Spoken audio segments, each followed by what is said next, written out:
with ducts. The secretions are not drawn into the surface, but they are shown to the different parts of the organ through bloodstream, right?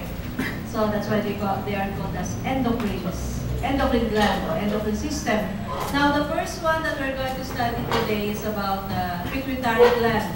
And when you say pituitary gland, it is divided into two. You have the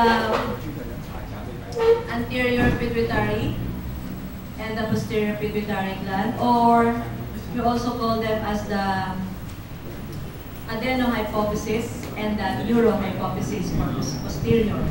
For adenohypophysis class, anyway, the details of the topic will be discussed this afternoon for the lecture. Huh? So, you have, I'll just write it na lang. For adenohypophysis,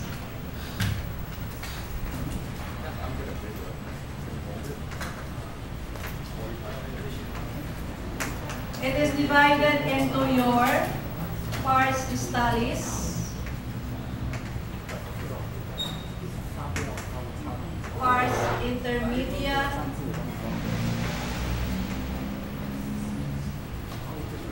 and pars tuberalis. And the neurohypophysis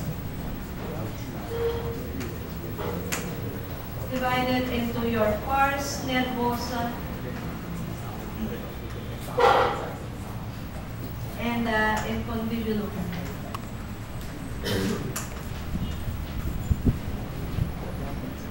Okay, so those are the boundaries or the sub layers of the pituitary gland. So you have the adenohypophysis class. This portion and this one is seen in the upper part of the pituitary gland. So we don't have a section for that. Okay? So what we're going to identify this time on that slide are the pars nervosa, pars distalis, and the pars intermedia. Okay. So class, here, what we do is that we identify the pars intermedia. It is the pars intermedia wherein we look for a structure called the Radke's cyst. We identify the Radke's cyst, which is located in the pars intermedia. So once you identify that, we're sure that you are in the pars intermedia. Now, that pars intermedia class is the one that we use to separate or form a boundary between the pars distalis and the pars nervosa. Okay, so we use that as a landmark because we can identify on one side of that pars intermedia is the pars distalis and the other side is the pars nervosa. Now, class pars nervosa, which is made up of, which is also called as a neurohypophysis class, this is made up mostly of fibers or the axons of the cells coming from the hypothalamus, while the pars distalis are made up of cells, like your alpha cells and your beta cells, etc., or the chromophils and the chromophobes. Okay? So this is highly cellular layer, while this one is fibrous layer. Fibrous in the sense that they are made up of axons. So if you have these axons predominantly here in your pars nervosa, this has a lighter staining property, and this one has darker staining property because you can have acidophilic and basophilic cells. Okay? So looking at the microscope or at the monitor, this is under the scanner portion. Under the scanner portion, from here you can identify that this is darker and this is lighter. Aside from the being faded stain, aside from being this being as an old slide, this is lighter actually, and this one is darker because of the basophils and acidophils. So using the low power, let's try to identify the Radke's cyst. Radke's cyst. Do you remember, class, the thyroid follicle? Thyroid follicle.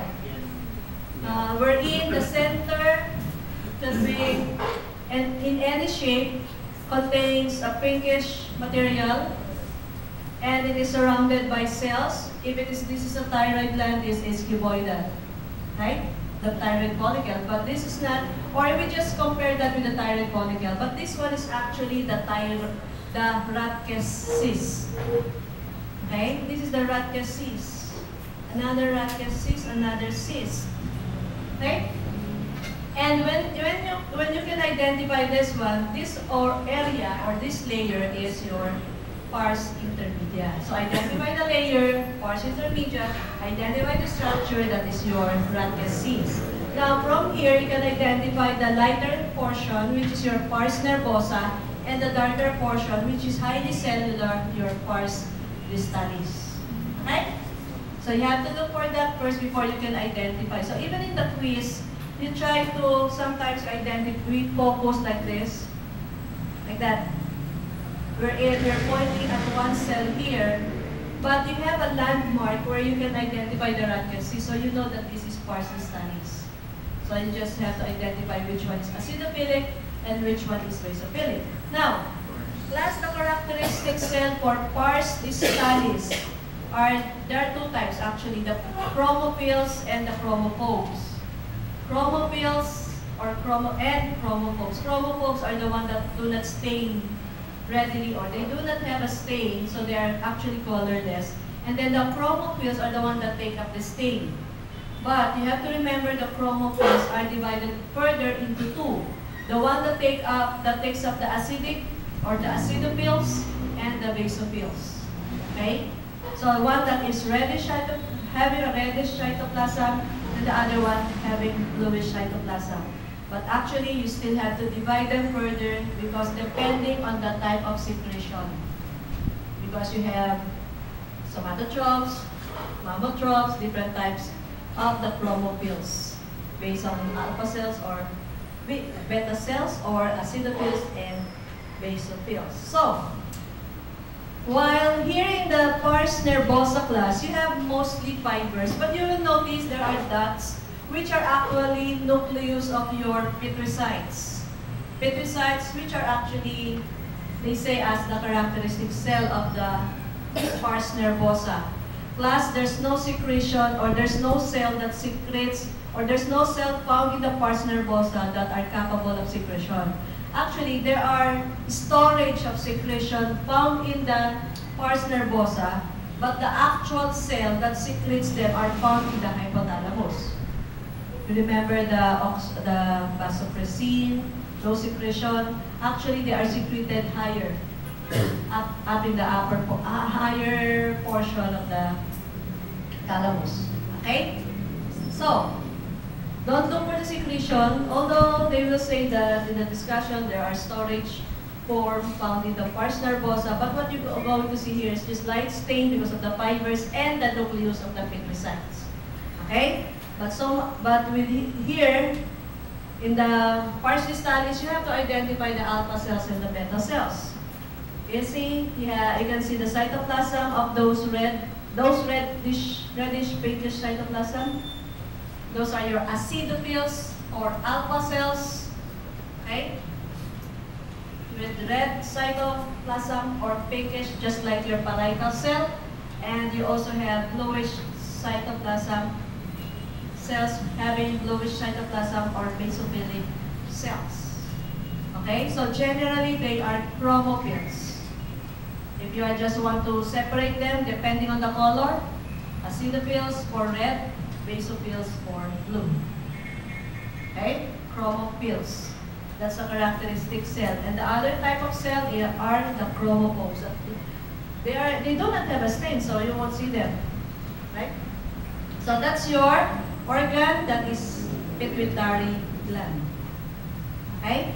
Now the secretion, you just concentrate later during the discussion in the lecture. Still with me?